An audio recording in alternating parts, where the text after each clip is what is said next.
ulaika syiraru khalqillah, tuan-tuan. Mereka adalah seburuk-buruk manusia. Sebab tu tuan-tuan, Nabi Allah utuskan Nabi Nuh berapa tahun maklum? Oh maklum oi, 950 tahun tuan-tuan. Tu pun berapa orang yang ikut. Kerana apa? Telah mati Ya'us,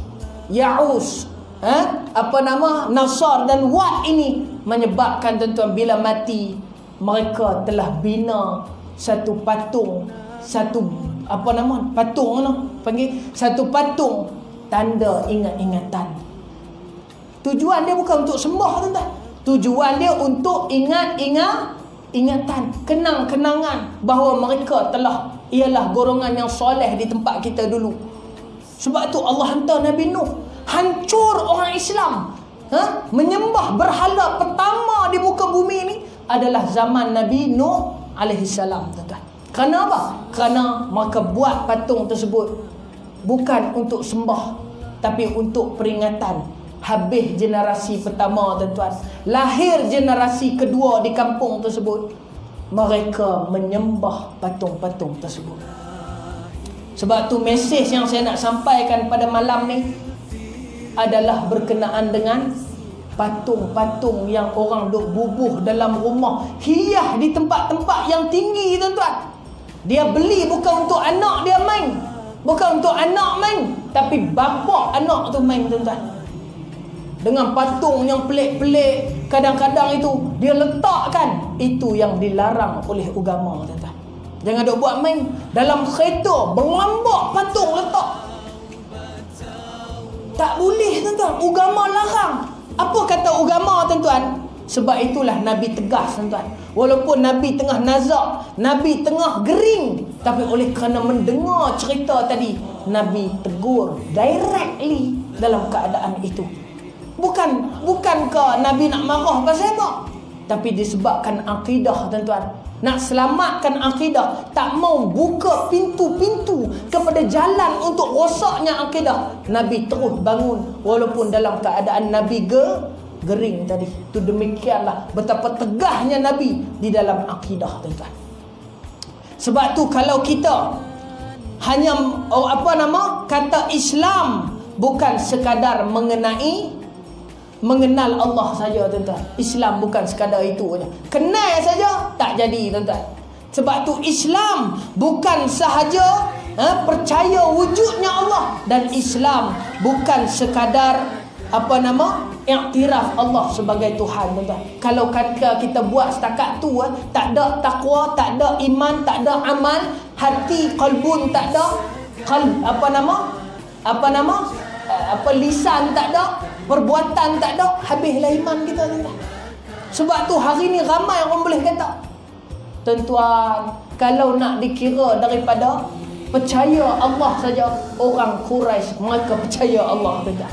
Sebab tu anak mereka Abdullah, termasuk bapa Nabi nama Abdullah, padahal mereka tak Islam tuan-tuan. Apa lagi? Haji. Tuan-tuan kata, kami buat haji lama, kami orang Islam buat ada tuan-tuan. Orang Quraisy lah orang yang buat haji awal lagi daripada kita.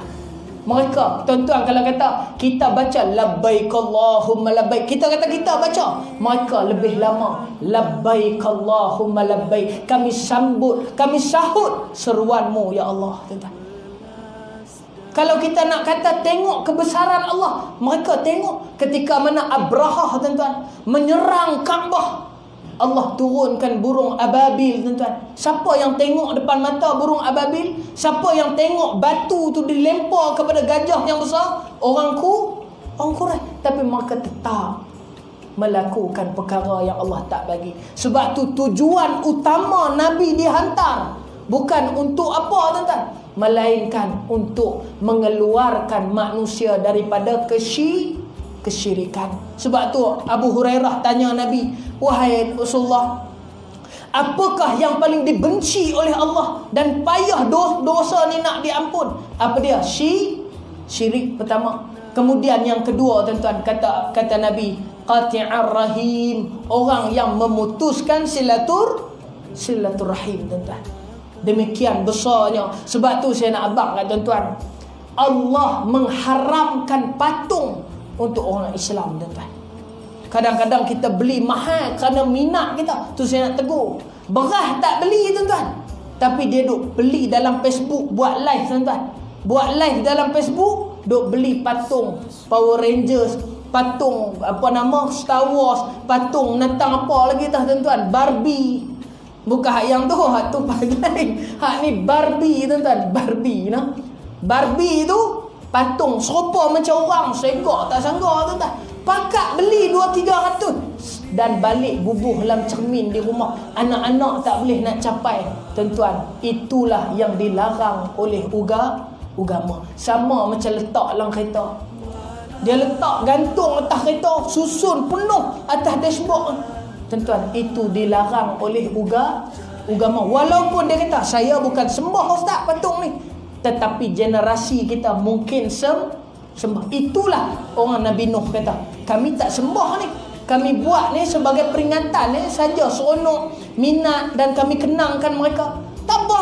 Habis mereka mati, tuan-tuan, anak-anak mereka menyembah patung-patung orang saleh di kampung mereka itu, menyebabkan Allah telah hantar Nabi Nuh alaihi salam.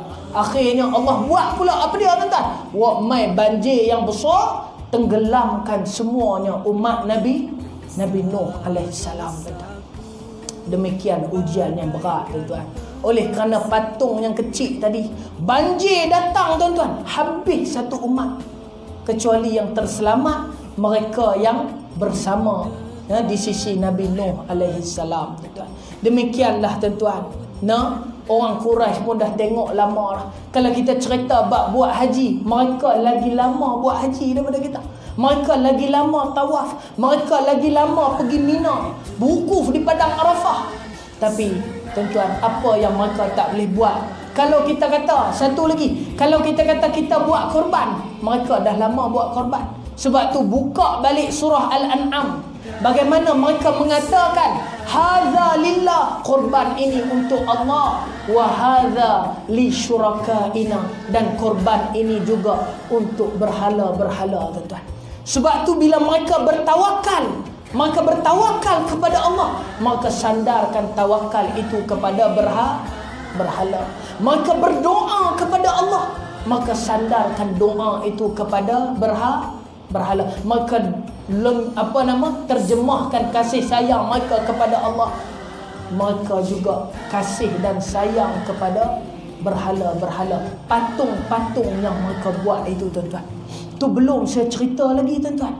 Patung tu ada penunggu. Ni bahasa kampung. Dalam hadis Bukhari, bagaimana Khalid, tuan-tuan, telah menghancurkan Uzza, tuan-tuan. Lata dan Uzza.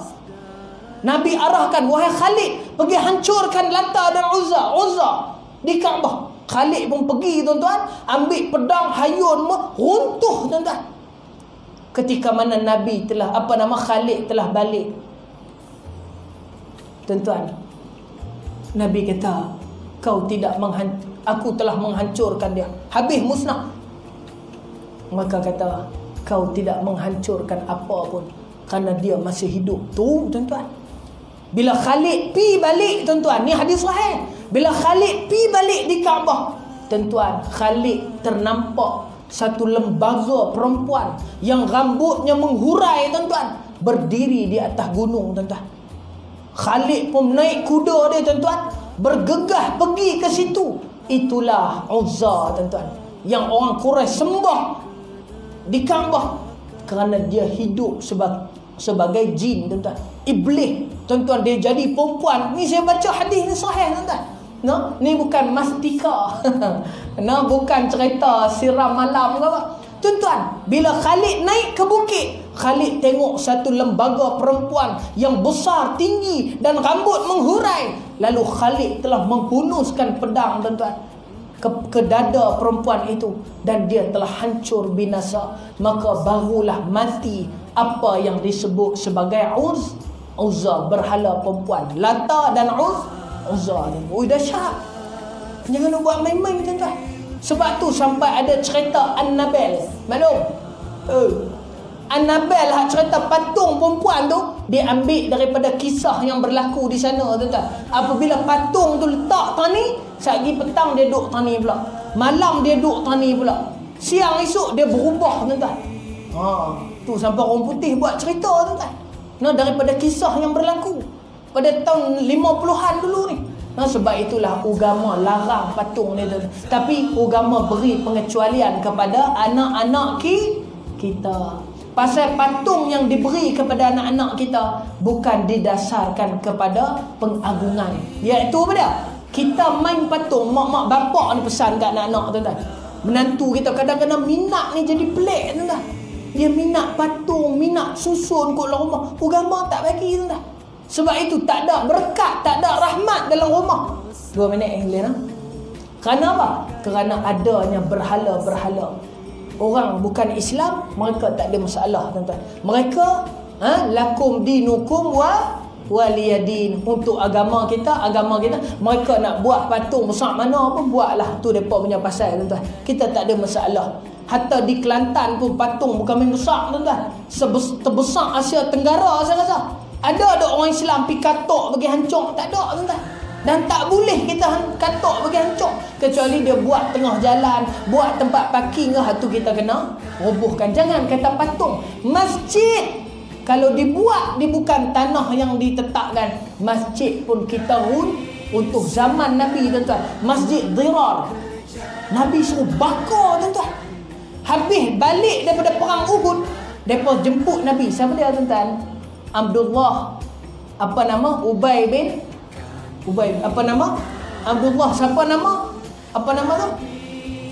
Abdullah Ubay bin Salul. Apa nama? Bukan dia. Amboi tak ingat, tuan-tuan tu.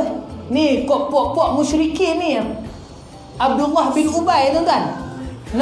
Dia yang ajak Nabi. Wahai Nabi, ni semenek. Nabi, mailah semayang di masjid kami. Nabi kata, inna ala safar. Kami nak musafir, nak pergi perang. Tak apa, lepas kami balik daripada Tabuk nanti, kami mai semayang masjid yang ni apa dia? Rasmi masjidnya. Mereka buat masjid Dirar tu dekat dengan masjid Nabi, tuan-tuan. Dengan alasan apa? Supaya orang tua-tua yang tak larat pergi masjid Nabi boleh mai masjid mereka. Sebenarnya tujuan mereka, tuan-tuan, nak menghancurkan orang Islam, tuan-tuan. Maka buat masjid elok, tuan-tuan, masjid. Tuan-tuan, balik daripada Tabuk, turun firman Allah, jangan sekali-kali wahai Muhammad kau semayang di dalam masjid mereka itu. Tuan-tuan, Nabi telah arahkan 2 orang sahabat, Ali bin Abi Talib dengan satu lagi, pergi bakar masjid tu, tuan-tuan. Tu masjid Nabi suruh bakar. Sebab tu adilnya Islam, walaupun dia masjid tapi buat tak kena, Nabi suruh bakar masjid. Sebab itu saya nak abang sikit, tuan-tuan. Kalau kata anak kita, cucu kita beli patung, dia dikecualikan daripada haram tersebut. Kerana dia beli bukan macam kita. Kita beli boh atas susun kat dalam rumah. Bukan ada apa pun saja susun. Ayat Quran pun kita boh, patung pun kita boh, tulang dengan menulang dengan gading tak gading. Tu tulang tu, tuan-tuan. Wah, makanan ji, tuan-tuan. Betul lah dia disamak jadi elok apa semua, tapi dia tulang menulang ni makanan jin, tuan-tuan. Tak payahlah. Gading-gading tu tak payah, tuan-tuan. Tulang-tulang ni buh elok-elok, pokok-pokok bunga, maklum kenyeh balik lagi. Itulah bang, orang ajak pergi nilai beli pokok bunga tak ada. Tuan-tuan, pasang lepas ni lingkuk duit palung. Tuan-tuan, dia hutang dengan Bengali, tuan-tuan, 3 bulan 3 kali bayar. Tuan-tuan, anak cucu kita, kenapa agama bagi? Kerana tidak ada unsur pengagungan. Kita beli kat dia Atroman, tuan-tuan, 2 hari tengok kepala tak ada dah Atroman. Man dah tak jadi man, dah jadi Atro, tuan-tuan. Kita beli Robocop kat dia, tengok kaki dah tak ada dah, jadi lipas kudung dah Robocop. Itu tak apa. Kenapa? Tidak ada unsur pengagungan. Tapi kalau kita beli, tuan-tuan, kita yang beli, bapak budak ni yang beli, kita bubuh tempat elok-elok, buh dalam kereta. Kadang-kadang saya tengok, tuan-tuan, mereka gantung di belakang kereta tu. Patung tu kita duk ikut tu, duk tengok patung tu. Itu yang pergi belah pungkok kawan tu. Pasal duk khusyuk tengok menatang patung tu. Kadang beruk, ada beruk mak ye, tuan-tuan. Nah, dia buh di lori dia. Tuan-tuan, nah, agama lah larang dah tau. Kerana bermulanya hancurnya agama, akidah, kerana adanya apa? Patung yang mereka sembah zaman Nabi Nuh. Sebelum tu elok, zaman Nabi Adam, Nabi Idris. Tapi mai zaman Nabi Nuh, generasi pertama tak sembah. Anak-anak cucu mereka akan menyembah. Jadi itulah yang saya nak sebut pada tuan-tuan pada malam ni, supaya kita dapat ambil iktibar. Nah, kerana Nabi telah sebut tuan-tuan. Nabi kata inna asyaddan nas. Nabi kata, inna asyaddan nas azaban yaumal qiyamah al-musawwirun. Hadis sahih. Nabi kata apa? Antara orang yang paling teruk kena azab di hari kiamat dengan azab yang pedih, al-musawwirun, tukang-tukang buat patung dan tukang-tukang yang duk belah patung ni tuan-tuan. Nah, tu Nabi telah sebut dan Nabi telah beri amaran kepada kita supaya kita tidak terlibat dengan perkara ni. Jadi insya-Allah tuan-tuan, dengan tu terselamat kita pada malam ni dengan satu ilmu dan satu cabang daripada besar ni kita. Dah jadi pelik-pelik dah orang kita, no? Tu. Jadi insya-Allah tuan-tuan, kalau ada apa-apa lagi kita akan jumpa lagi dalam seminggu dua akan datang. Wassallallahu ala sayyidina Muhammad ya karim walhamdulillahirabbil alamin. أعوذ بالله من الشيطان الرجيم بسم الله الرحمن الرحيم الحمد لله رب العالمين والصلاة والسلام على رسول الأمين وعلى آله وصحبه أجمعين اللهم فقهنا في الدين يا الله kami tadahkan tangan Inna Allah hayyinul karim, wahai Tuhan yang maha pemalu dan maha mulia, berilah di atas apa segala yang kami minta pada malam ini ya Allah. Kami angkat tangan kami yang mana Engkau sebagai Tuhan, Engkau yang maha pemalu apabila Engkau mengembalikan tangan kami dalam keadaan kosong. Ya Allah, berikanlah kefahaman kepada kami. Faqihna fid din, faham dalam agama ni ya Allah. Apa ilmu yang kami belajar pada malam ini. Wa'allimna ta'wil, dan ya Allah dekatkan kami dengan Al-Quran. Al-Quran sahabat kami, Al-Quran mukjizat kepada kami, Al-Quran warisan Nabi kami, Al-Quran adalah peneman kami di dalam kubur nanti ya Allah. Allahumma inna as'alukal huda, ya Allah beri pada kami hidayah ya Allah. Ya Allah, sinarilah hati-hati kami ya Allah, suami kami, isteri kami, anak-anak kami, bahkan zuriat keturunan yang dibin dan bentikan di atas nama anak-anak cucu kami. Ya Allah, sinarilah hati-hati kami dengan hidayah, seperti mana Engkau menyinari bumimu dengan cahaya matahari sepanjang zaman. Wattuqah, ya Allah, beri kami takwa, takut kepada Engkau. Wal afaf, ya Allah, tolonglah ya Allah. Apabila kami telah tua, kami sakit ya Allah, tak ada tempat kami nak mengadu pada Engkau ya Allah, melainkan kami ceritakan pada Engkau pada malam ini bahawa kami telah sakit ya Allah. Kau uji kami dengan kesakitan, dengan kudrat ya Allah, berikanlah kesembuhan kepada kami ya Allah. Allahumma yashfika, Allahumma yashfina ya Allah. Ya Allah, sembuhkanlah kami ya Allah. Fatabra ya arhamar rahimin. Wal ghina ya Allah, beri kepada kami rezeki ya Allah, untuk kami berikan pada agama-Mu yang mana kami korbankan. Itulah persembahan kami daripada dunia yang sementara ini. Allahumma ja'al jam'ana hadha jam'al marhuma wa tafarraqna min ba'di tafarruqan ma'suma. Sallallahu ala sayyidina Muhammadin wa ala alihi wasallam. Alhamdulillahi rabbil alamin wa afa minkum.